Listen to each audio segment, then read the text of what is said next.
Okay, well, let's go. So this is about meditation, I know. And my dear friend, the great, venerable Priyadarshi, Tenzin Priyadarshi, he who is running toward mystery and still, he started at 8 years old or whatever it was. And he has asked me to talk on emptiness, and I threw in Sutra and Tantra. And so I'm talking about this topic, and I want to, oh, what's going on? I want to go back. Yeah. And and it's about meditation. So I have to begin first with meditation. Now, what we call meditation in English, we have really the one word. We could meditation, contemplation. That's about it, those two words. And in Sanskrit and in Tibetan and Chinese, Japanese, etc., all the Buddhist languages, there are many words, but there are three main ones. And one of them is bhavana in Sanskrit, dhyana also in Sanskrit, samadhi. Those three are the most important ones. And sort of usually people translate them just indiscriminately, all as meditation. Sometimes they pick one and they say contemplation, sometimes for dhyana. But actually, and Tibetans translated gomba for bhavana, samden for dhyana, and tingedzin for samadhi. So they took separate words for each one. And although I'm nowadays a little feeling tiny bit challenged about gomba for bhavana. And why? Why? Because they're sort of three levels. So bhavana comes from the verb bhu, verb root bhu, which means to be or sometimes to become. And it's a sort of strong word, to be, and in the sense of to make something be, to make something exist. It can even be translated. For example, the famous image that was on somebody's window, Zoom window just a minute ago, is the Bhava Chakra, which is called the Wheel of Bhava. And there, Bhava means existence. Wheel of life, people translate it. So Bhava can actually mean life or existence. So it's from the same root that Bhava, and it has a lot of uses, like any verb to be. It has a lot of uses in Sanskrit. But the word gomba is not connected to the word to be, the Tibetan translation for it. The word gomba comes from komba, which means to become accustomed to something. So it is more like meditation. But why am I saying this? Now, the one thing that you really need from Buddhism is wisdom, not meditation. Meditation is important, but it's really mainly only a tool for achieving the one thing that liberates you, which is wisdom. Meditation by itself does not liberate you. Wisdom, our English word wisdom also has different connotations. The Sanskrit word for that is prajna, Tibetan sherab. And both of those terms mean something like extreme or intense knowing or intense intelligence. And so like almost like genius, the English word genius is almost better for prajna than mere wisdom. Wisdom can mean a deep knowing of the nature of the universe, which is what it should mean here. But wisdom can also mean someone who's sort of worn out, an old fogey like me, who's sick and tired of everything, and they're sort of resigned to having a pain in the leg or their knee, on their foot, and being irritated by this or that. So they're resigned to sort of suffering and resigned to the way things are in some sort of negative way, and that's wrong. Prajna is not like that. The symbol of wisdom, in icon of wisdom or idol of wisdom in Buddhism is Manjushri, one of them anyway. And Manjushri is depicted as a 16-year-old youth with a kind of orange complexion and with a sword of critical insight with flame tips, flames is shining from the sword, and a book of the transcendent wisdom, Prajna Paramita, in his left side. And so it's a breakthrough type of genius or intelligence that gets rid of, conventional wisdom, let's say. But anyway, wisdom is very canonized for that word. Now, there are three levels of wisdom. There's wisdom born of learning, learning something.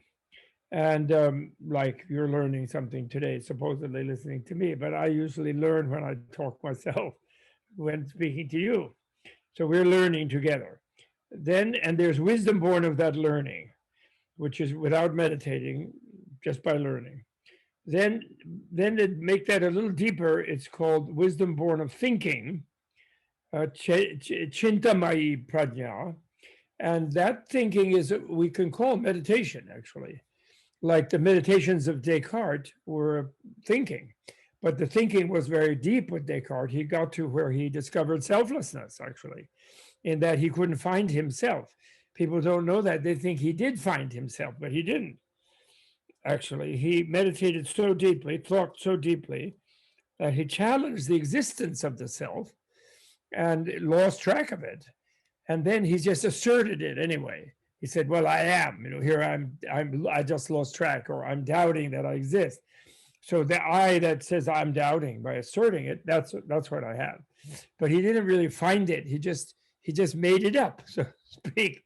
And he thought that made it a kind of absolute, which was a mistake. It's proved that it's very conventional, that the self, the je in French, je suis, je pense, puisque, je suis puisque je pense, or je pense because I am, think therefore I am, that famous saying.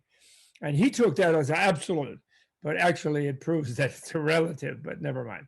We won't fuss with it. But the point is, that's a kind of meditation. It's called les méditations de Descartes, right, in French. So that's sort of in the line of dhyana, the word that becomes chan in Chinese and zen in Japanese.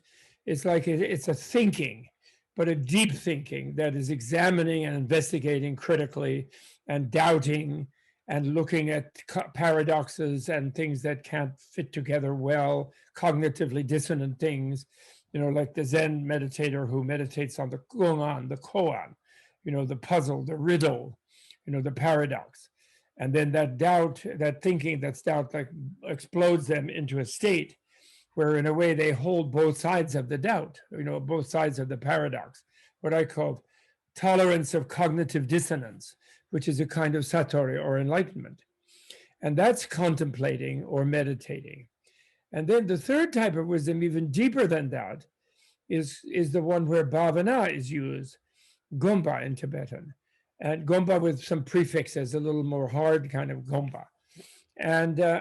But that means, I think really it means realization, in the sense that you've been thinking, and then when you come to kind of a breakthrough, you actually break past the thinking, and you combine your analysis, your critical insight, into one point. You mobilize a kind of very stable thinking, samden, a firm thinking, or ting edzin, a holding onto a ting, a single line. Chittasya ekagrata, they say in Sanskrit, a one-pointedness of mind. And then wherever you have reached with your thinking meditation, you realize, you break through, and you have a direct experience, which is non-conceptual, and therefore has the shocking problem of being inexpressible, actually. Because not just, nirvana is inexpressible, but anything is inexpressible when you directly experience it, kind of where you are what you experience. You don't stand back and use a concept to say, oh yeah, I recognize it, I name it, I describe it. And by doing so, I separate myself from it. So you don't do that with the real knowledge, a knowledge where you kind of fuse or merge with what you know. And that's bhavana, And is that meditating, in our view, in a way? It's kind of, it's, I think, realization in the sense of making it real, making it exist. Do you know what I mean? So, for example, take emptiness, just to illustrate. You can learn about emptiness, and the way you learn about it is you realize, you hear that, you're taught it doesn't mean nothingness. When you when you know that, wait, this is something different. Okay, it's empty. It's something that's empty. Well, what is empty? Oh, well, what is empty is relative things. Well, but how can they be empty? There they are. They're sitting there in front of me, or I'm a relative thing. How can I be empty? Well, the emptiness is a specific kind. I'm empty of any non-relative me, some kind of me that's an absolute me. And the filing cabinet over there across the room is empty of really and absolutely being a filing cabinet. I call it a filing cabinet somewhat arbitrarily. I could call it a metal box. I could call it whatever. But so, my calling it a filing cabinet doesn't make it a filing cabinet. It's use, in a way, relative use, things putting in its drawers and things, that makes it a filing cabinet because I file in it. But there's nothing absolute in it that is like a filing cabinet essence. So it's empty of any absolute essence, or what we call in the trade an intrinsic reality, or an intrinsic existence, or an intrinsic identity of being a filing cabinet. That's what it's empty of. So when you learn it, you learn that emptiness is actually a very simple thing. It means the relativity of everything. I'm just a relative process, and the filing cabinet is a relative object, and no object, no process is absolute, because absolute is the opposite of relative. If it was absolute, it couldn't relate to other things, and therefore any absolute would be irrelevant to me, actually, who I'm relative, because I couldn't contact it, it couldn't contact me. Human beings have a concept absolute that is the opposite of relative, but we project it into things, and we think God is absolute, or the filing cabinet-ness, like someone like Plato had the idea of the absolute idea, or the ego, the absolute self, the fixed self is absolute. So we project it into things, but the lesson of emptiness is, if you look for the absolute essence in the thing that you project an absolute essence into, you will not find it. And that's what they report from experiment, and by investigate, taking the thing apart. And when you don't find it, then you can say it's empty of any such essence, if you follow me. So that's very simple to learn. Basically, what you're learning is what we call the royal reason of relativity. So surprisingly, because of the term, emptiness really is equivalent to relativity, in fact. So Buddha was discovered 2,600 or 2,500 years before Einstein. He discovered relativity himself as a physicist, actually. He did it with thought experiment, just like Einstein, in his mind. And so that's a marvelous achievement, actually, if he were seen as a scientist, which he should be. Okay. So, but anyway, I'm not going to go there just now. I'm just saying that you can get a kind of insight by saying, well, that makes sense. If everything is relative, then I can say that all these relative things are empty of any non-relative component. And then I would say, well, why do we mention emptiness? Why don't we just say relativity? Why doesn't Buddha just say relativity? Well, he does. He does just say relativity, but he also wants to use the shocking concept of emptiness, because our deep, unconscious, even instinctual habit of reifying, meaning making a thing out of, our notion of an absolute is so powerful. And we particularly when we project it internally into ourselves and feel like I'm absolute, therefore my life is absolute, therefore I have the right to take other lives, I have, etc. I'm the center of everything. I'm this sort of thing.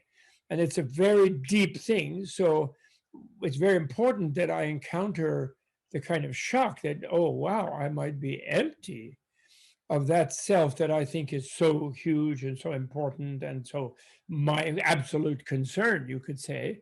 And even also in the case of Buddhism in history, I empty where, according to Buddha's secular insight, he emptied the universe of any absolute deity or God, which the local people were projecting, because of course people actually can't find anything absolute in their heart or in their brain or in their anatomy or in their or even in their mind, which is always swirling around with different thoughts and distractions and emotions and things.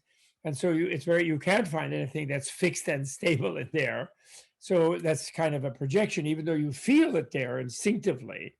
But what you feel based on your the crystallization, you could say, of the habit of your own infinite animal life, of thinking that you're the one, you're the central one, But never mind, that's another matter.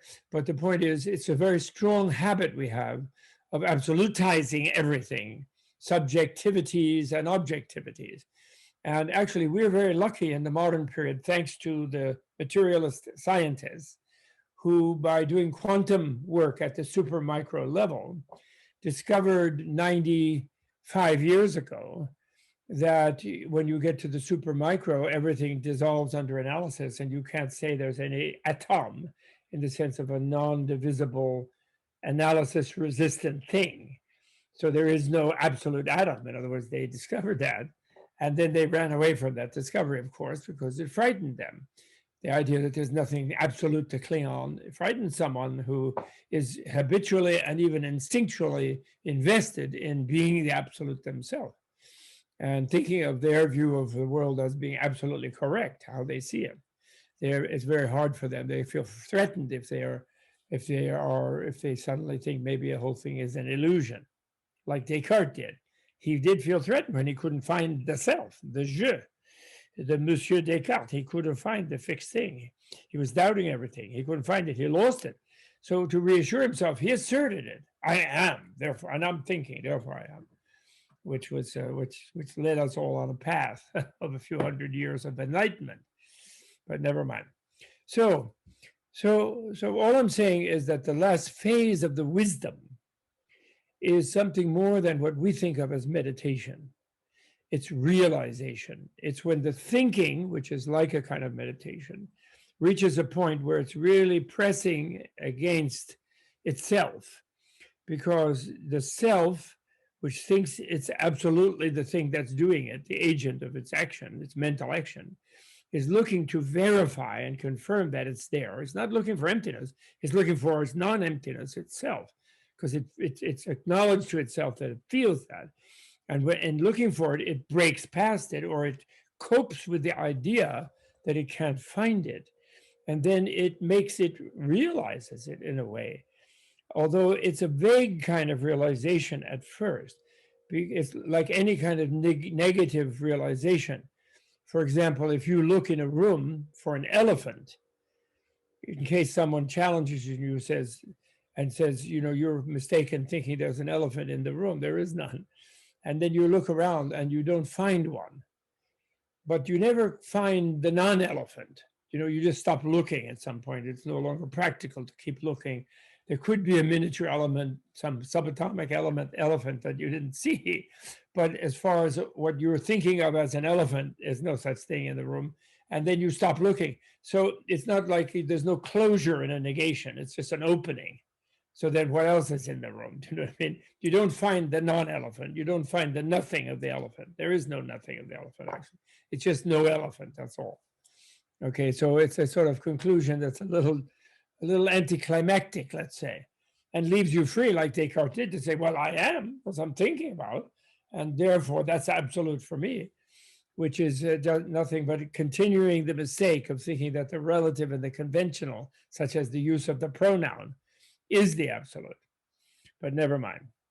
My only point is about the concept of meditation, since this is all about meditation, that from the Buddhist point of view, meditation can reach a conclusion of experience where the thing you're looking for, you find, and you're transformed by that finding. Your finding means that you adhigama, you go past or go over the world where you hadn't found it. So the world is different because you found something new in the world. And that's bhavana. So as I say, nowadays, I am really, when I do translations, I'm fooling around with, or I'm experimenting as a translator with translating for bhavana, realization, rather than meditation. And dhyana and samadhi, dhyana being a kind of thematic contemplation, like infinite love, infinite compassion is dhyana. It's a kind of, or infinite doubt, whatever it is dhyana, contemplating something, and critical or thematic. And samadhi is when that reaches the point where it becomes one-pointed.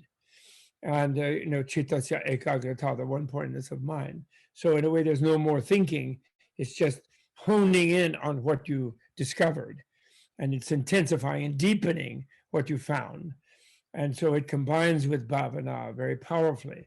But bhavana is where you find it, so it's really realization, I want to say, So we're talking today then, therefore, about meditation and realization, actually. And why don't we think of that when we use the term meditation? We sort of say, well, I'm meditating on mindfulness, meaning I'm familiarizing myself with mindfulness. I'm getting more and more into it. It's a practice I continue to do. We don't sort of think of it as then we call, when we reach some sort of you don't ever reach a conclusive mindfulness in a way, unless you stop having a mind, you break through, you don't find a mind, you don't, or you go into another world of a formless realm, where if you become one-pointed and you stop thinking, if you're using mindfulness in the samadhi direction of the no thinking type of meditation, which is of course the one that Westerners mostly think is what the Buddhist meditation is about. It's just don't think anything, which is wrong.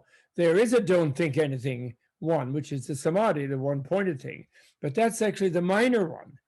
The more important one is the analytic one, the contemplative one, the one where you investigate things, you analyze things to discover if they're real or not, the way you see them is real or not. That's the more important one. And that's what vipassana really means, is that investigative thing. So, okay, so that's about meditating. We don't think of meditation as producing a new state of existence necessarily, because we have a preconceived idea that our mind is not that powerful. Yes, we might get some different waves in our brain, and we might feel differently in our body if we become tranquilized by meditating and so on. But we don't think of meditating as actually changing our way of being, as transforming us, definitively, a new realization, a new, not even just an understanding of something we expect to know, but a real different way of being, an adhigama, rather than a going into a different world. We don't think of that, but we should, and therefore we don't translate bhavana as realization, as I think we should. Okay, so that's that one. So now coming to emptiness, so there's two main categories of meditation in Buddhist inner science, because meditation is, of course, a tool of Buddhist inner science. Buddhism, another translation problem that we have, I think, is the three adhishikshas. As you know, Buddhism, what is called the verbal dharma or teaching in Buddhism, the verbal reality of Buddhism, even you could say. Dharma can also mean reality taught, as well as teaching about that reality. And the verbal one is the three baskets: Vinaya, Sutra, and Abhidharma. And these are collections of texts which record, in a way, they record the presence of the Buddha. They enable us to meet the Buddha through what he said, through what people who knew him said about him, and through what people around him, how they behaved and how he behaved. And all of that gives us a way of encountering the Buddha when we're removed from him in time. Actually, from the Mahayana point of view, he's not removed from us in time, because he's in every time, but we are only in this time, in what we think of as the present. And so, because we're not Buddhas yet, and so we feel removed from him. But we can meet him in the text. So that's the verbal dharma, those three bodies of text. But then the actual realizational dharma, you could call it, or the dharma as it's lived, the living dharma, is the three adhishikshas, or lakpe laba in Tibetan. And these are translated as trainings, but that's another Western piece of Western arrogance to put it as training. What they actually mean, adhishiksha, is higher education, or super education, a different education to become a different kind of being in a different kind of reality that you didn't expect. That's what Adi Shiksha really means. In Hindi nowadays, even the word Shiksha means to be, is the Department of Education. And Adi Shiksha, Adi means intense or transcending, super or higher. And so Adi Shiksha means a higher education, in which there's an element of training, of course, because when you're educated, you do some training, like you learn Russian, and you learn things, and then you repeat them again and again, which is like the training part and practice. So you have both practice and the learning, but education also has to have the learning. And whereas training, so it doesn't, you're not really learning, you're just practicing something someone else is telling you to do. Right? It has that connotation. And of course, that's why Westerners use the translation of that, because they don't think they have anything to learn from Buddhists. They're just going to be trained to behave like one, like by meditating. And because why don't they have anything to learn? Because they're Westerners and they're modern and they think they know more than Buddha. Because he was a modern. He didn't know chemistry, they think. He didn't know physics, they think. Hadn't made an A-bomb yet, or whatever. He didn't have TV. That's what the modern people arrogantly think. So therefore we think, well, we can only train ourselves to do something that they do. It's not like they have something to teach us, like really educate us. A, and B, we also are disappointed in our Western education, because although we may have learned a profession, although we may have learned some credit, we may have a degree so we can get a job, but in a way we're still miserable, and we sort of professionally don't know everything, and we don't really understand the world, and we don't expect to. We just have a skill to maneuver ourselves in a world that we don't understand. And if actually we claimed on graduating, we ran up to the president of the school and we said, boy, now I know everything. He would send us to a psychiatrist, actually, because he doesn't think that it's possible to educate you to become enlightened in the sense of a Buddha. You can be enlightened in the sense of a materialist, since the 17th century in the West, but not to become a Buddha. So that's all wrong, because we do have a lot to learn, as well as to meditate on, and as well as to behave better. Meditate means using the mind better, and then realize the nature of the world, understand and realize what the world really is and what we really are. That's our purpose, of those higher educations. Okay, all right. So I think that's the second one. Dhyana, of course, the great thing about the dhyana thematic meditation is you can sort of produce certain states of mind with the dhyana and with that kind of meditation, which has like thought in it and is thematic. And the most famous dhyanas, other than Zen itself, is the four immeasurables, as they're called, the immeasurable love, compassion, joy, and equanimity, where meditatively you can enter the realm of pure form. You go beyond the realm of desire, of lust, of greed, and you go to the realm of pure matter or pure form, where there is less desire and lust and greed, and where you can love everybody and not wish anyone to suffer to an immeasurable extent, to be immeasurably joyful and also immeasurably impartial and equanimous about all the beings. Those are wonderful meditations. We should just mention them, but none of them are emptiness. And even you can go beyond those four states, which the Theravada people do, and you can go in what are called the four formless realms, and that becomes a kind of samadhi, where you're just one point and you're not thinking anymore, and you have a sense of being disembodied. You have still some kind of an energy continuum, but you don't feel it's a body. And then those are the realms of infinite space, infinite consciousness, seeming nothingness, which of course is not nothing, it's a state, but it seems like nothingness to you. And then the beyond consciousness and unconsciousness, the fourth formless realm. But none of those realms, also Buddha was very careful to say, they are not nirvana. In a way, you're released from being embodied and seemingly released from a differentiated state of being. You're kind of a vast space or a vast consciousness. And you could confuse that very easily ahead of time as being nirvana, as something absolute. And they're the most, see, if you don't know the rule of relativity, that they can't be absolutes because you entered them at a certain moment, you're immersed in them during some rather long moments if you're not careful. And you will eventually leave them, whether you know it or not at the time. And therefore, they are relational states, mental states, but they're altered states, but they're relational states. The Buddha was very careful to say that. Whereas nirvana, it may be theoretically the absolute, but where is nirvana? It may be everywhere rather than in some special location. It may be non-local, actually, but they don't really press that to you in the dualistic version of Theravada Buddhism or monastic Buddhism or whatever we want to call it. I never call it lesser vehicle Buddhism because that's rude. I call it individual vehicle Buddhism, which is just, it's part of universal vehicle Buddhism, but it's just the individual part, so I think that's less rude and more accurate. Okay, so next, emptiness and relativity. Now we come to emptiness. Now, as I said, why call it emptiness if it's concomitant with relativity, which is, please, the first thing to learn and the major thing to learn. When Nagarjuna, the great Mahayana philosopher, 400 or 500 years after Buddha's time, whose name was Priyadarshi, actually, in Buddha's time, he was a yuppie kid, but I guess he'd become a mendicant bhikshu from the city of Vaishali, where our Priyadarshi also comes from.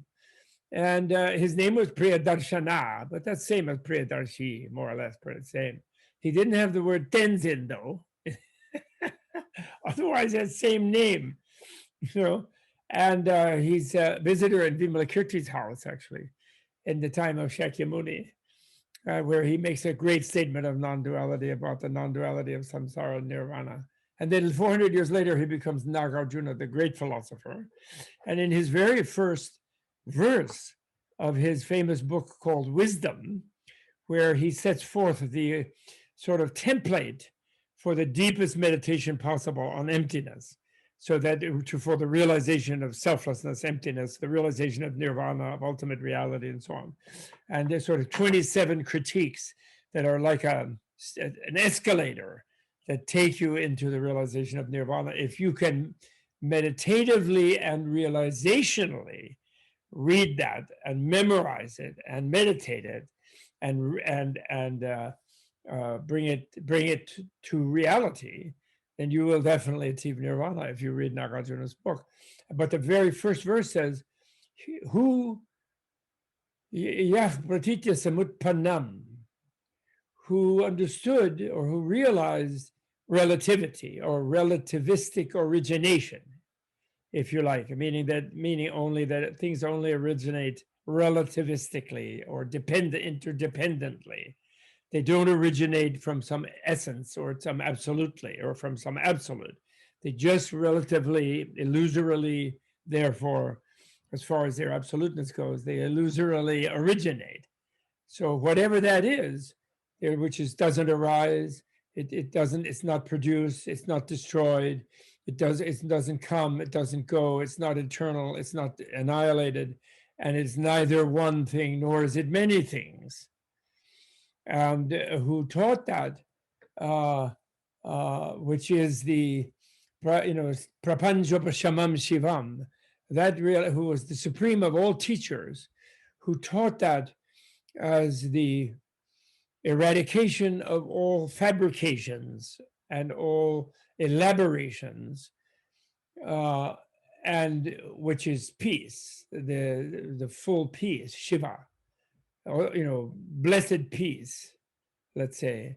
The word is Shiva, actually. He doesn't mean the god Shiva, but he means the state of Shiva, of peacefulness. Not any destroyer state, a state of peacefulness. Prapanjapashamam Shivam, tam vande varatam viram, varam. That one I praise, who is the supreme of advocates, of teachers, varatam viram, the supreme of speakers. So that Nagarjuna wrote that. So he didn't use the word emptiness in that salutatory. He didn't say the one who taught emptiness.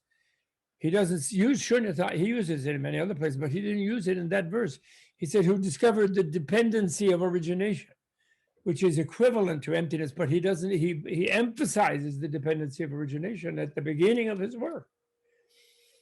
And why is that? Because although we need the shock of emptiness, because we so much alienate ourselves from relativity because we're so frightened of it, because we think we're going to relate to something bad, or something bad is going to relate to us. It's going to consume us or destroy us or whatever. We're frightened of it. We're frightened of the infinity of relativity.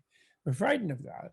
So we create, fabricate falsely a kind of absolute where we hope try to go to hide, either in ourselves, in some sort of psychotic samadhi where we'll just be completely immune from contact by anything, which is a kind of hellish nirvana, or we project that God will take us, because God is an absolute apart from this, theistic or nihilistic extremes we will go to in our desperation to escape from relating to everything because of our fear. And we don't know how to get out of that fear. So he knows it's a shock, but he doesn't use it in his salutation to Buddha, who he deeply, deeply loves, because he Nagarjuna, has achieved freedom, which is what emptiness means, really, freedom.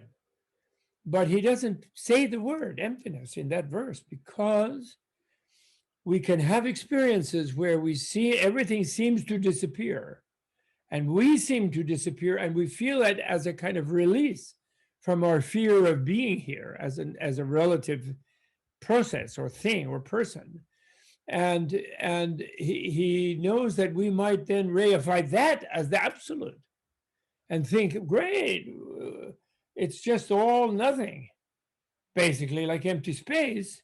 And it's all me, though, and I'm sort of awake here in this empty space. And I don't want to go back and have to deal with those people or those objects or the body. No way, I want to stay here forever. And then I will project the absoluteness in that state of separateness. And there's a strong danger if you meditate and you realize that all things, all relative things that are falsely perceived as if they were absolutes, self and objects, are really illusions, and you can dissolve them through analysis, through one-pointed analysis, penetrative analysis.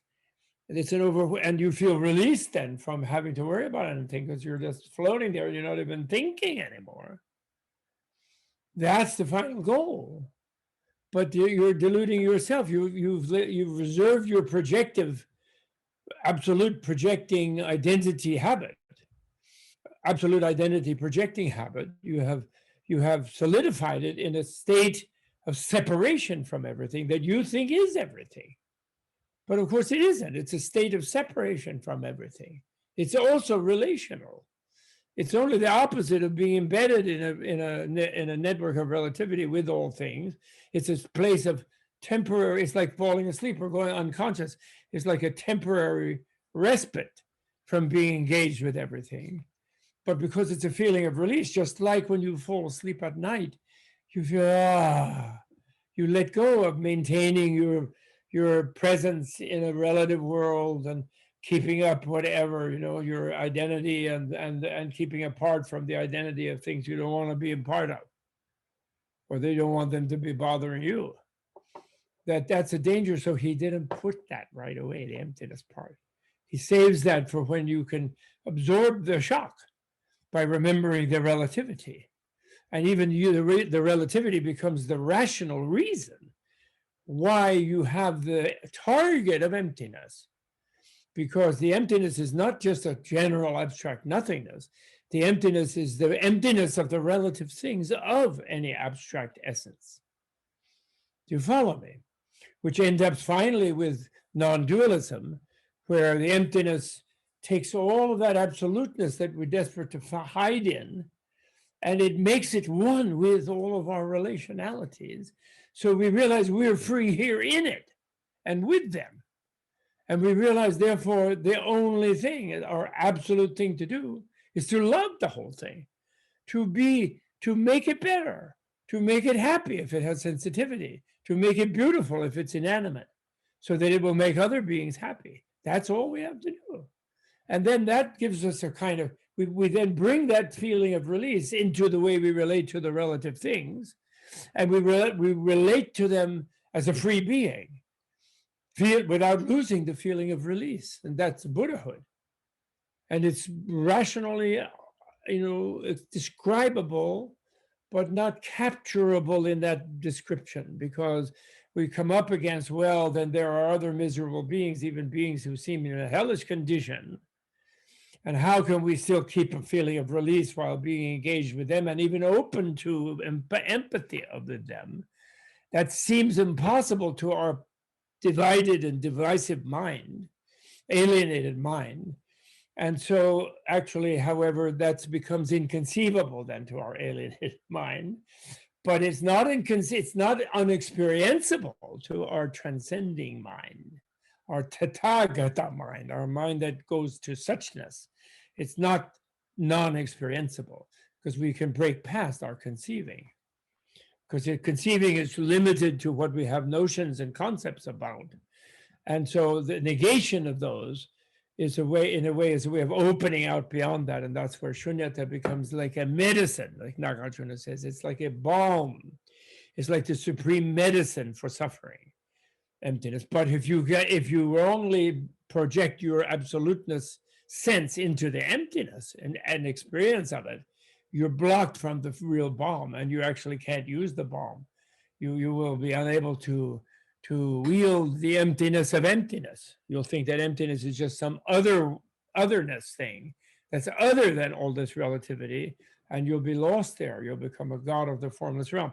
And although Buddha didn't teach the emptiness, or he did teach it, but he didn't emphasize it that much for the individual vehicle, knowing it would maybe overwhelm many people, many of his Brahmin male students, who he needed to become more free, who was trying to free, because then they would enable the rest of the society and the world to be free, because they were the elite, dominant elite, the Kshatriyas, and like himself, and the Brahmins, who were their employees, their high priests.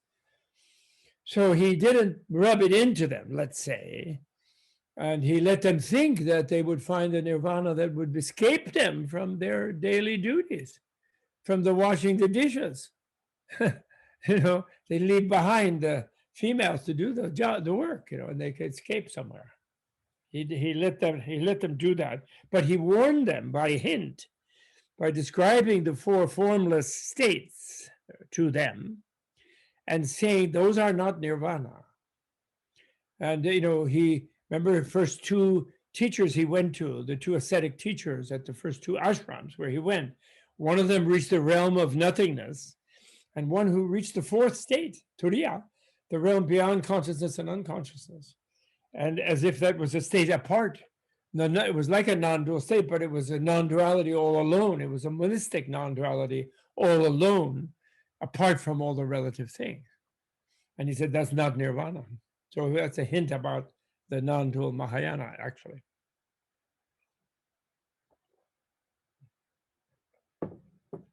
So emptiness is concomitant with relativity, and we should know that ahead of time. Why can we now know that ahead of time when Buddha had to teach a sort of dualistic thing to everybody ahead of time? Because he was frightened they would become discouraged. If you tell someone who isn't an American, excuse me, that this is nirvana right here, and of course then they want to run off to Hollywood or something. But if you tell them that, they'll either wrongly think they should just seek more pleasure here, or they'll think, if this is nirvana, it sucks, then who needs it? Because they still know they're going to get sick and die and get old. And their greatest pleasures won't last. Who would you like to call? And they will, so they will be disappointed with it, So, and they'll give up all spiritual effort. So they'll either become self-indulgent in a illusory relativity, thinking it's the only hope, or they will become discouraged about it and nihilistic and seek some way of destroying themselves. And so, but that's different now, because now the whole world, including all the Asian societies who have become completely conditioned to accept scientific materialism as the highest teaching, or some old-fashioned form of fundamental. Bobla, is the music coming from your side? No. No. Not that I know of. I don't hear any. Well, I have earphones on, but I don't hear any in the house. And my sons who are in the house and my beloved Okay, they know that they're I'm not just to download anything or do all right. anything. I'm just going to mute everyone. Just go through a Okay. cycle. One second. Okay. Are you going to mute me? Yeah.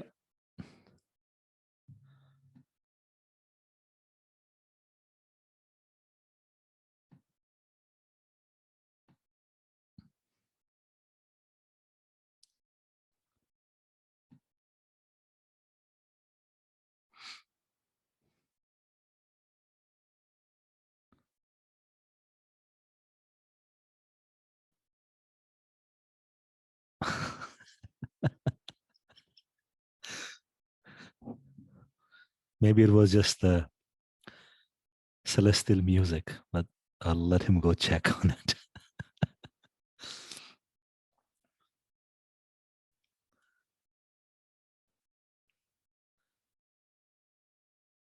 Bobla, you will need to unmute yourself.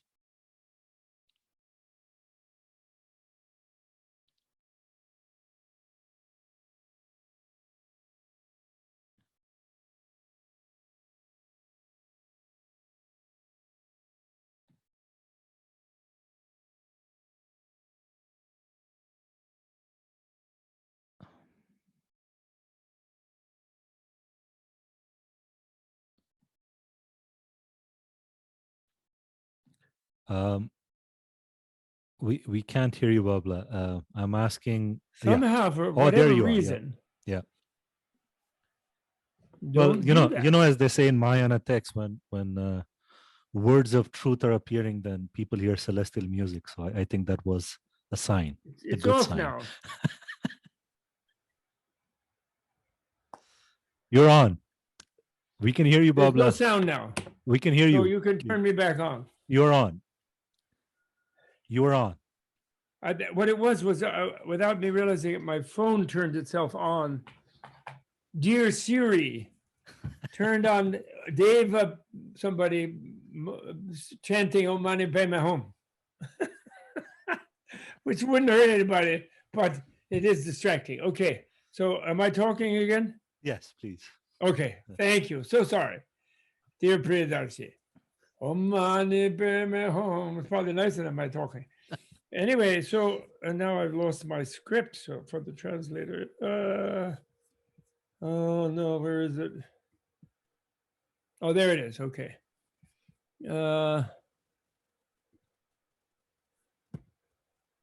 Come on. Yeah. Okay. So emptiness and relativity. I think God, that's meditation. Yeah, emptiness and relativity. I'm there with that.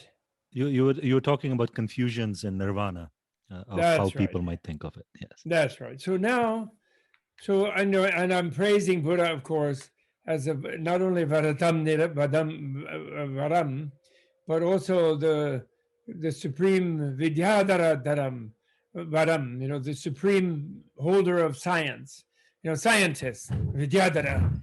And and I'm praising him as that for discovering relativity, and the freedom of all things from any intrinsic, independent, non-relational essence, substance, reality, objectivity, identity, existence, or subsistence. It's an absolute negation, enabling the relationality of everything. Importantly, also that of emptiness itself. So that's just, I'm just reading what's on there for the track, because the translator had it written for the languages.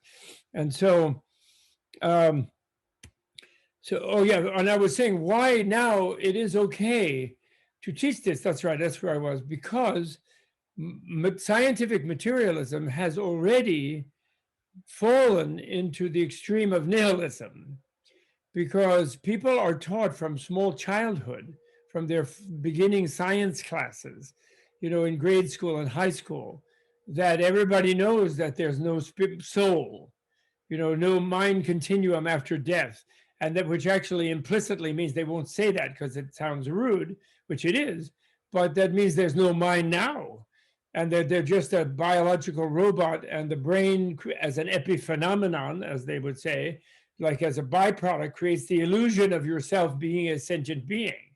But you're actually just a biological robot that their scientists are trying to figure out exactly how you work so they can make a better one. Very nicely of them to try. But but what's wrong is the dogmatic insistence which happened in the Western Enlightenment, so-called Enlightenment, which is part of the Buddhist one, but it's only part of it.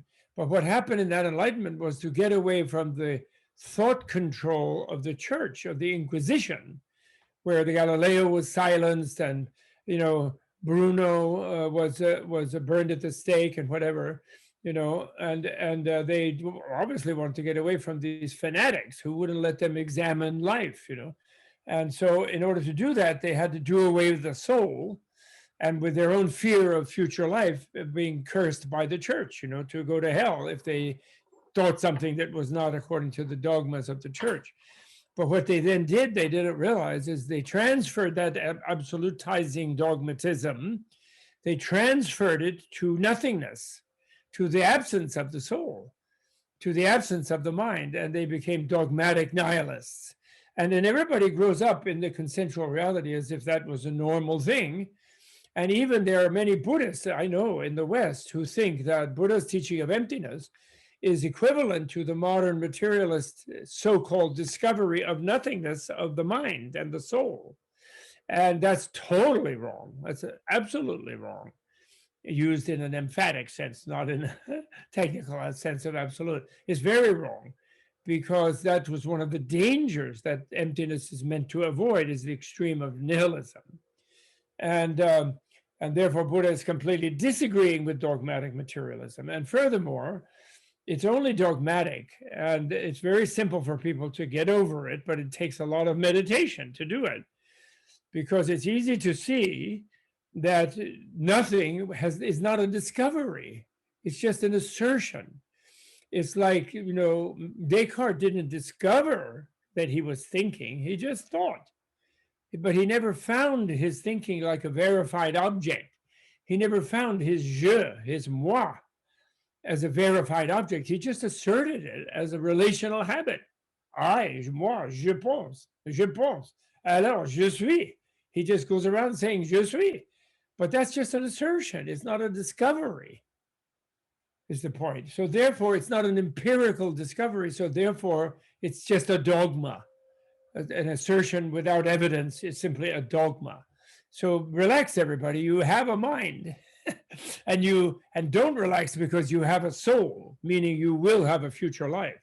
So you have to make an effort in this life to learn how to manage your soul, how to occupy your soul and your mind. And that's what the Buddhist education, higher education, is about. That's what mindfulness is about, how to occupy your own mind and soul, actually, at its furthest level, okay? So anyway, so emptiness is equatable with voidness, selflessness, truthlessness, realitylessness, identitylessness, signlessness, and even actually freedom. All of those are negations. And freedom actually is also a negation, actually. It's because, we use free, we say salt-free, sugar-free. We think, oh, freedom is great, and I love my freedom, we think, but actually we can't find our freedom. We can only be free, but you can't find it because it's a negation, freedom. It's not nothingness. That's a fake freedom. Nihilism is a fake freedom. Real freedom is only emptiness. It's not finding anything to bind you, but it's not finding a unbindedness. It's becoming released in binding, which is in a glorious binding, which is nirvana, which is much nicer than nothingness, believe me. Which latter sounds more positive, but it's also negational. Yeah, I say that. Though it opens the way for engaging realistically with relativity. Now, here's my favorite phrase of Nagarjuna, the future life of dear Priyadarshana of Vaishali. Shunyata karuna garbham. I just loved it. And in Tibetan, it's even more beautiful, strangely, because of the sort of alliteration. Dong nid ning je ning bojen. The three ning. It's really nice. Dong Yin Yin Jin Yin Bu Jian. It says, the way they translated it. And what that means is voidness or emptiness, the womb of compassion. And that is also very reassuring and wonderful, although scary, of course.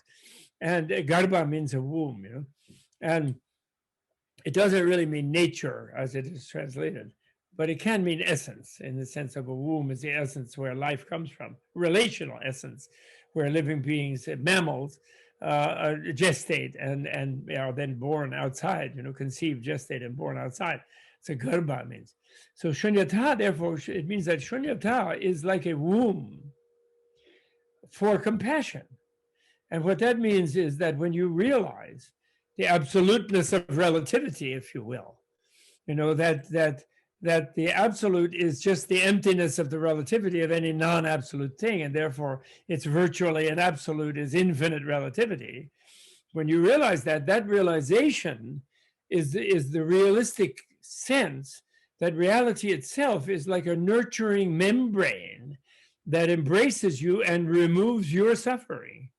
It takes the suffering away from you, your freedom, and you feel free and released, and you feel happy. And also you want to take away anybody else's suffering sort of automatically. You have the energy of bliss, which automatically enables you to help others become free of suffering. So Shunyata Karuna Garbham is an exoteric, and here I'm coming to Sutra and Tantra. Shunyata Karuna Garbham is an exoteric way of expressing non-duality, of emptiness or freedom and compassion. Because emptiness becomes the womb within which compassion thrives and grows and finds infinite nurturing life force. The clear light of, or that membrane is also called sometimes clear light. It's a membrane of pure luminosity, of infinite energy and luminous light. And a very strange non-dualistic light, which is not a bright light of the sun, and not a cool light of the moon, and it's not a dark light of midnight.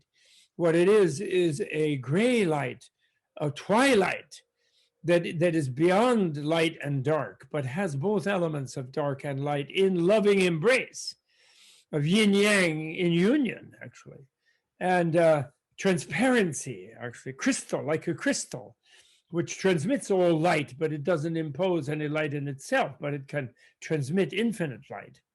That's what it is, clear light. So I always write it actually nowadays because people will confuse it with sunlight or moonlight. I write clear light as one word when I translate, like to emphasize the clear part, clear light. The prabhasvara, in Sanskrit, a cell, a cell in Tibetan, where the cell part and the svara part is important. And he put it in the verse in the precious garland or precious rosary or whichever that Nagarjuna wrote in that phrase, Shunyata Karuna Garbham, which is so important in the Kala Chakra anyway. But he wrote it there, and in the same thing, he said that supreme expression of reality of the non-dual samsara nirvana, advayam, non-dual, gambiram, profound, biru bhishanam, frightening to the timid. But modern people are not timid, they're crazy reckless because they think they're getting out of it all by it all becoming nothing when they die. So biru bhishanam, I misspelled that, it's a BH, bhishanam. I can't edit it there, never mind. Biru bhishanam. So that's the exoteric. Now the esoteric, the secret tantra. So that's Shunyata Karuna Garbham. Sharana Garbham is exoteric. That's prajna paramita. That's non-duality in the exoteric level. Emptiness and compassion. And so when you meditate emptiness, you're opening yourself to compassion. Another translation for emptiness could be openness. That would be a good one, in the sense that it's opening your mind to the supreme openness of Buddhahood, where the Buddha's mind is open to infinity and to all, and infinity in specific relational things and beings. So his mind and heart are open to all beings. That means he's empathic to all of us, all the Buddhas, he or she or it. That Buddha doesn't always have to be male. Buddhas are empathic to all of us. And they're therefore with us completely as our Buddha nature. That's the beautiful thing. It really is the idea that there could be such a being. And also, it's even nice because it's never presented as an absolute being. It's a relational being again, still, but it's sort of the relative absolute, the relational one who did not create the whole situation, but has the absolute competence or the most emphatic competence to try to make it come out well for everyone. That's what's nice about it. It didn't create it not well for everyone because nobody did. No God is to be blamed for it either, according to Buddha. So Buddha, by challenging the omnipotence of a creator, is not being rude to them. He's relieving them of that burden of responsibility that people falsely project onto them, and therefore accuse them without realizing it of creating evil. That's what you can't get out of with your theodicies and things. You can't escape from that. If he's omnipotent and created it all, then he also created your suffering. And you'll be mad. And the Buddhist literature has the god Brahma speaking to Buddha and saying, teach the human beings, please. And don't hang in the forest yourself, oh, happily. Teach them. And I don't mind them being nice to me and worshiping me and making offerings to me when they're going is good. But when they're having a horrible time, when they're experiencing hell, I hate it when they blame me. And it's not my fault. I do the best I can. I don't create any hell for anybody. But we all are jointly created by our misknowledge, by our fear. We make it a self-fulfilling prophecy by being afraid of reality. We create negative realities, illusions of negativity. So anyway, in exoteric meditation on emptiness, it is pursued with, but here's a great point, that emptiness and relativity and their mutual concomitance is a highly rational thing. It's a reasoning that is it's the king of reasonings, actually, they say. The royal reasoning, the Nyaya Raja, and Yukti Raja, and it uses rigorous logic and reasoning to gradually eliminate imprisonment of perception as immediate, if you take perception to mean immediate, unconceptually mediated, non-conceptual intuition. In a world of hypostatized, intrinsically real and identifiable, essential subjective and objective entities, such as selves, identities, realities, or isolatable truths. Whereas in Tantra, there is no other description of ultimate reality as an object. Anybody who tells you that Prajna Paramita and the Mahayana Sutras, or even Theravada, but they're in a hinted way, that Buddha didn't give you the real kielbasa, the whole salami. Anybody who tells you that is making a mistake, because Buddha himself said, I have not withheld any teaching from you, even to his Theravada bhikshus and bhikshunis. He said, here, this handful of leaves I have is all that I have given. I don't have the tight fist of a bad teacher. I give you everything, he said, and when he's not lying there. And he did mention, by the way, there's many other teachings, however, like the leaves in the forest, of course, the infinite numbers of teaching. But he didn't mean that the ones he were given were enough. If you understand them, you'll understand all the ones in the forest. He meant that meaning. But they're just other approaches. So so the esoteric is not because they're hiding a different description of reality as an object. Some schools and individuals will try to pretend such a thing, or they believe such a thing, but this would contradict Prajna Paramita, which they shouldn't have done if they're Buddhists. But the esoteric difference does lie in the subtle psychology, the neuroscientific subtlety of Buddhist science, because it's a different subjectivity that gets mobilized to realize emptiness in the Tantra.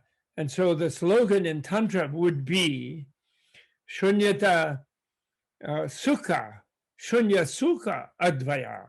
Instead of Shunyata Karuna Garbham, voidness, the womb of compassion, it would be voidness, the womb of bliss. And because what is compassion? It's the will to the freedom from suffering of another. Love is the same thing in a way as compassion, because it means the will to the happiness of the other. And obviously the other will be happy when they're free of suffering. So it's really the same thing, you know. But compassion just sounds more kind of, you're down there with the other person, whereas happiness is so, oh la la, you're just enjoying yourself while they're suffering. But not so. This is a bliss that overwhelms the suffering, actually. And therefore, it's the essence of both love and compassion. Truly altruistic love and compassion is bliss. It's the energy of compassion and love. So that's all that's revealed esoterically, is the subjectivity that is realizing the emptiness. And here the subjectivity is a micro subjectivity. It is not the coarse conceptual subjectivity of the being who is invested in their coarse body mind and who is controlling their way of being in those things through concepts of what they, you know, self and other, and so dualistic concepts. But this is the subtle subjectivity that is only released when the coarse one melts in the non-conceptual, deeper inner experiences, which you can find, you know, the serotonin and the dopamine and the super subtle bodhicitta, which is like a subtle substance, an essence that is mobilized, where the spirit of enlightenment of the bodhisattva that loves and feels infinite compassion for all beings is an actual neurological subtle substance, actually. And maybe more subtle than dopamine and serotonin, but in that ballpark or beyond that ballpark. So the esoteric subjectivity is termed subtle and super subtle, sukshma and atisukshma, tamo and shintotamo in Tibetan, and equated with an intuitive, exuberantly joyful bliss in the nature of orgasmic bliss, actually, which is why you have male-female union Buddhas in Tantra. But that doesn't mean that Buddhas are just normally doing what normal self-centered, mutually self-centered sex is doing at all. It's the very inner essence of that, which unfortunately the normal type of the misknowing person who is still subconsciously self-centered, at least, is engaged in, where the melting only breaks through just very minimally. But still, it's like a simile, or it's like a basis for which it's called sahaja sukha, which the born together through the union sukha, sahaja, that is born together. And that born together there doesn't mean simultaneous, as people translate, or even innate. It means born together with the union of the male and female elements in the universe. But that doesn't mean the way it never quite unites completely in the normal sexuality at all. So therefore, the wrong projection on Tantra that it's just some sort of an orgy business is not correct. It's rather a going into the unconscious and finding those deep erotic and also thanatological, aggressive, death and death and love, death and eros are found in the unconscious, which Freud found there, lurking down there, those Greek gods, eros and thanatos, and finding them, but using them in a new way, going into the central channel, mastering the subtle nervous system, and developing a bliss that is infinitely higher than the normal sexual bliss. Absolutely. Going as far into, so much so that one melts, even so much so that it actually approaches the other great bliss moment for the ordinary being, which is the death moment. Such a subtle bliss is far more powerful than ordinary sexual orgasm, going as far into the melting of the coarsely embodied subjectivity as the subjectively disembodying experience, ordinarily only experienced in the process of dying. And that's why we also see fierce deities in the tantric forms of Buddha, in the yidam, ishtadevatas, the constructed, chosen divinity forms of Buddha. Buddhas. They're not normal gods, they're actually archetype Buddhas. Though through the tantric neurological technology of the practices avoids the actual death of the practitioner. But such practices is misapplied. But that's why it's dangerous if such practices as misapplied, that's a misprint there, as misapplied would be dangerous, which is the primary cause of these practices being held in secrecy as esoteric, because it approaches, so closely approaches a death state. Therefore, it's dangerous. Okay, so that's more or less the whole thing. It is emptiness meditation in Sutra and Tantra. First of all, meditation leading to meditation and realization. And the dhyana, the dhyana of the meditation, which is Chintamaya prajna, that leading to the thought-produced meditation, leading to the thought-produced wisdom, is discursive and highly rational.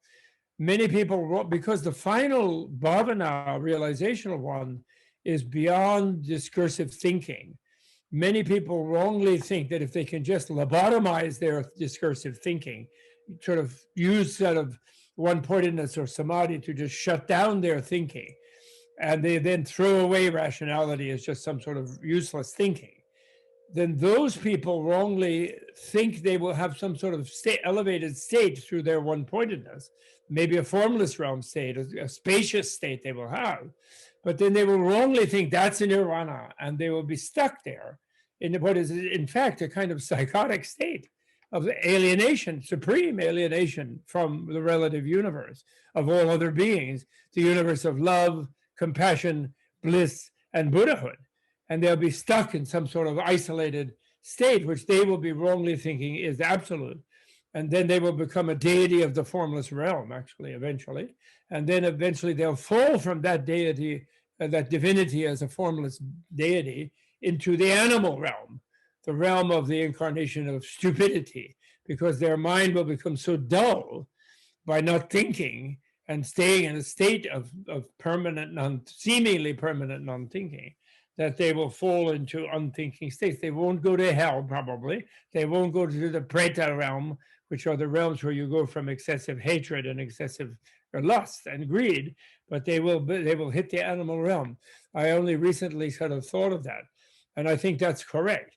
And that's really important if you're a Buddhist and you want to really understand the first noble truth, to understand the suffering of the gods, because there are millions of gods in the formless realms. And they all think they're going to stay there forever, or they don't think, but they did when they got there, and so they got stuck there. Otherwise, it's really boring. State of nothingness, state being neither awake or asleep all the time. Like, give me a break. State of infinite space is boring. Then you want your consciousness to expand in its infinite consciousness, but there's nothing to be conscious of. So then you just want to rest and be like nothing, but then you can't stay nothing. So then you go and be both nothing and something, but there's nobody else there. So you're all alone and isolated. You're like the ultimate psycho. Where is everybody? But you can't think anymore, so you can't even articulate that emotion to go looking for people. It's terrible. But how to understand the suffering of the gods? There you go. That's one of them. All right. Anyway, I'm sorry. I'm rattling on and on. And the form realm gods are better off, like Brahma. That's better, and they're happier, and they don't need sexuality. Actually, that's another story. Okay, are we doing anything else, Priyadashila? Are you doing questions? Have I gone over time? What's going on? Did I do okay? Since there is no time, you cannot go over it or under it. We can't. MIT will arrest you.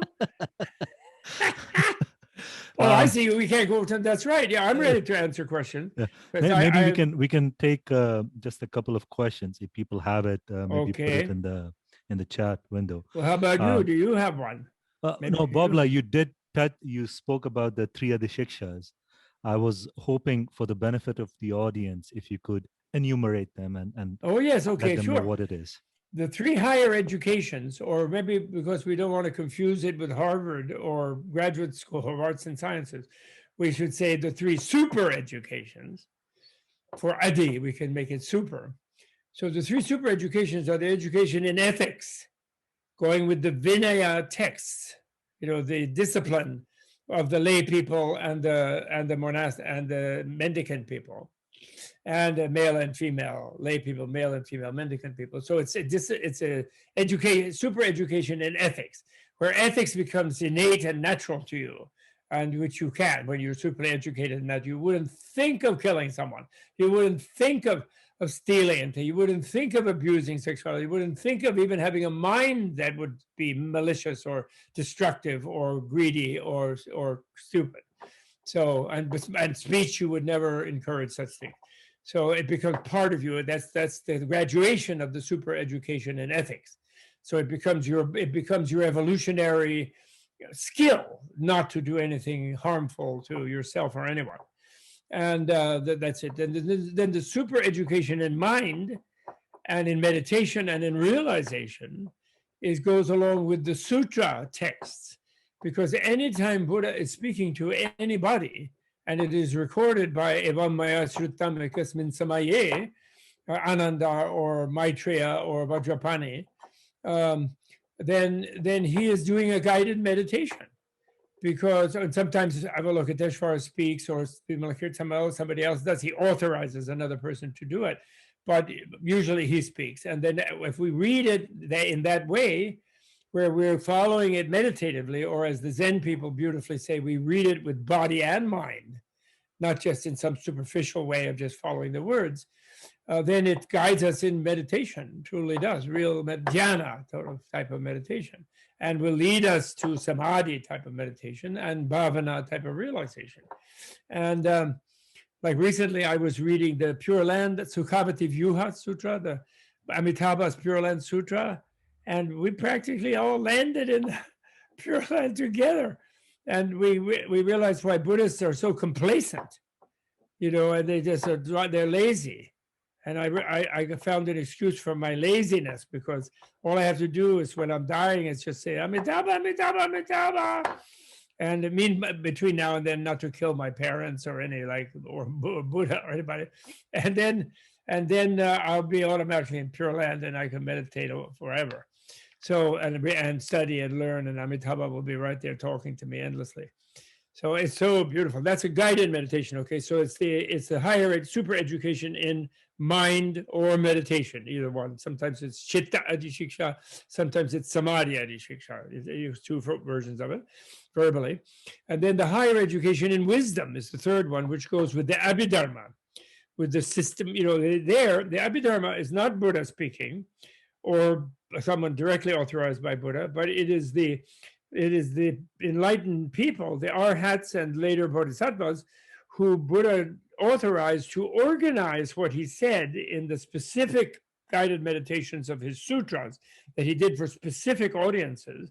And they organize it, since he won't be there, into sort of thematic things like Nagarjuna's wisdom book, like Shantideva's Guide to the Bodhisattva Way of Life, or like Chandrakirti's entry into the middle way, sort of thing. So these kind of systematic meditational and scientific texts, shastras, that are more efficient for learning when we don't have Buddha leading us in a meditation.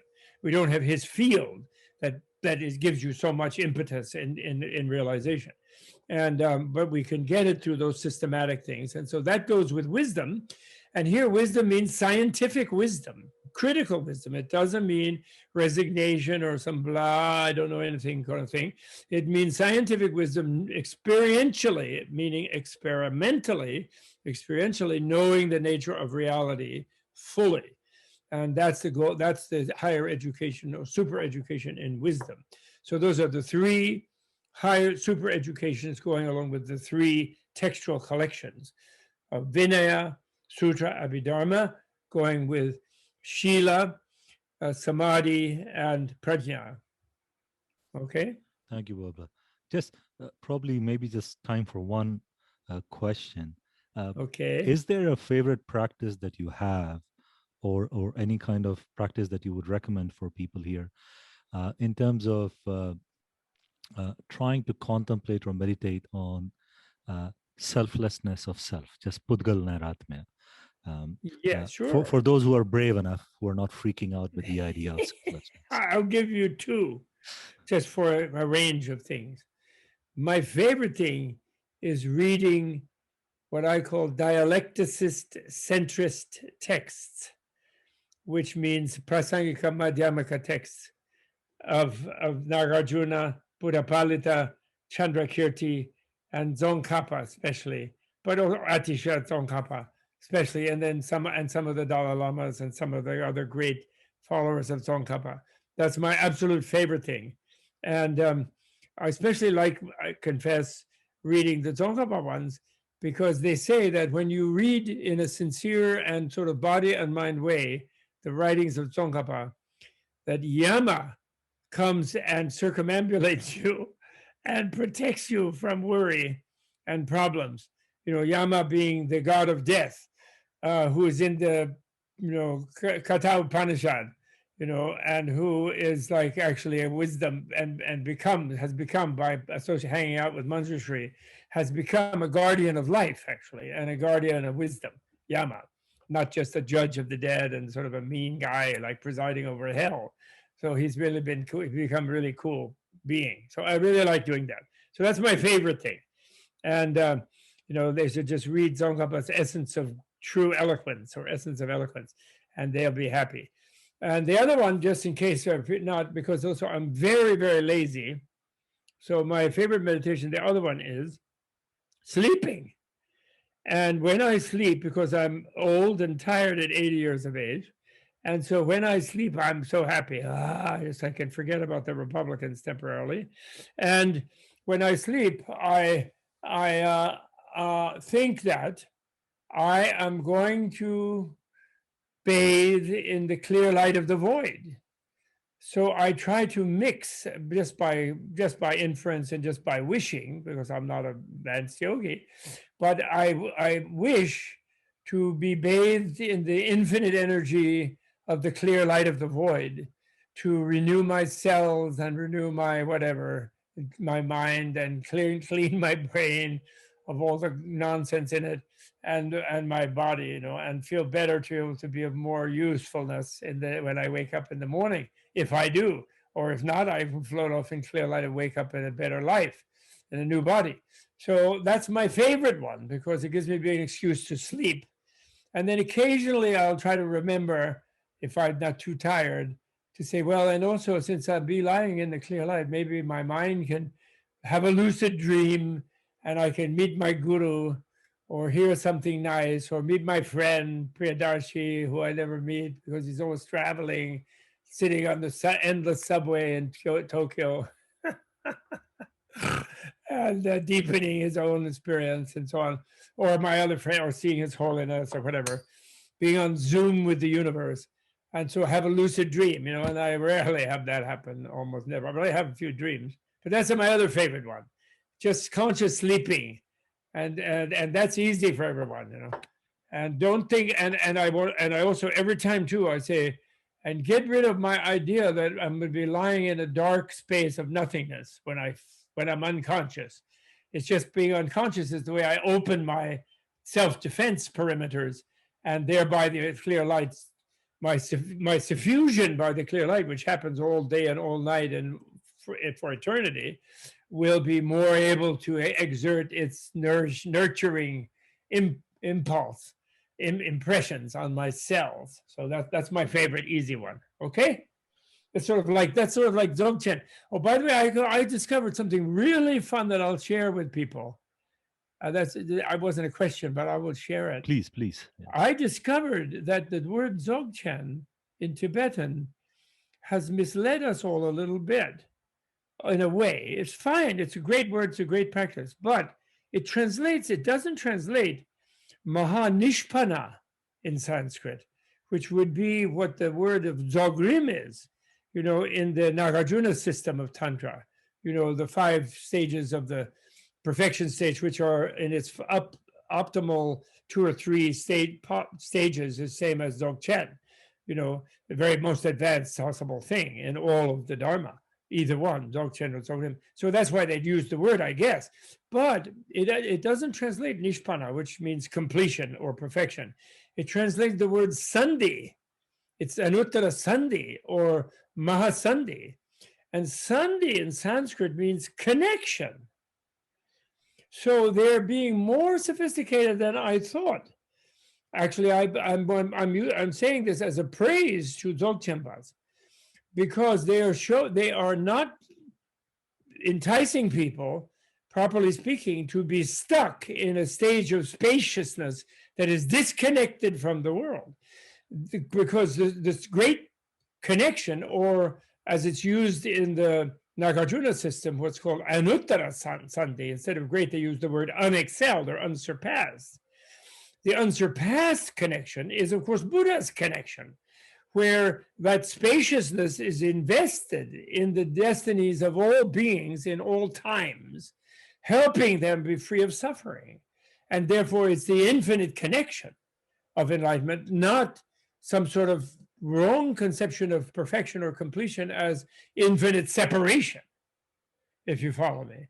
So it's taking the non-duality of samsara nirvana a step further, where you get the bliss of release, but you invest that bliss of release in the need for release of all other beings through infinite love and compassion that is the clear light of the void.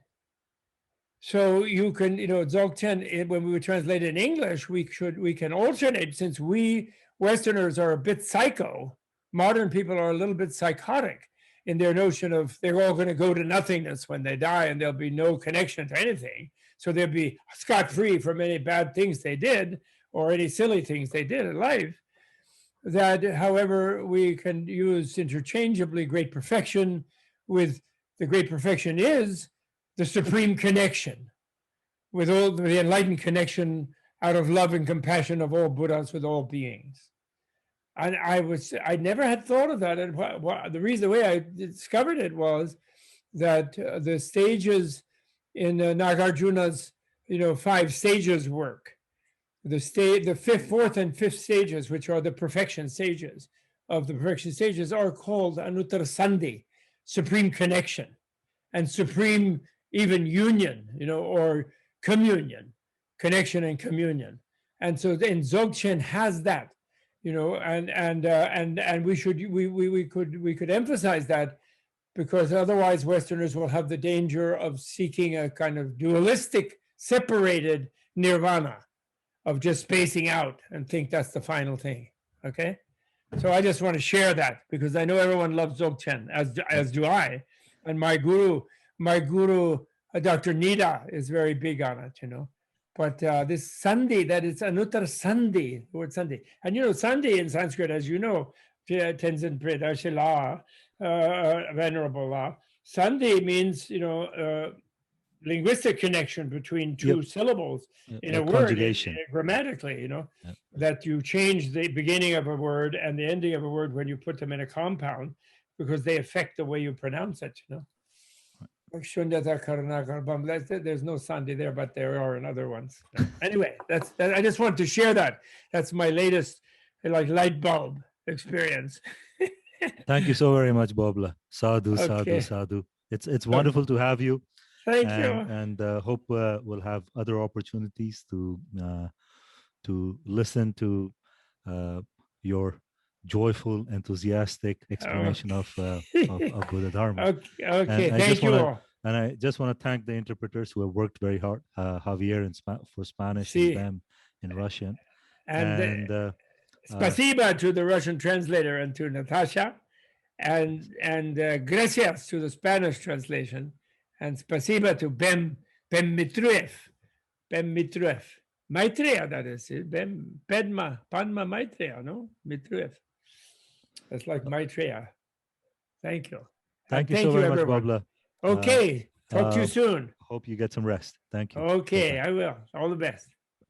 Thank you.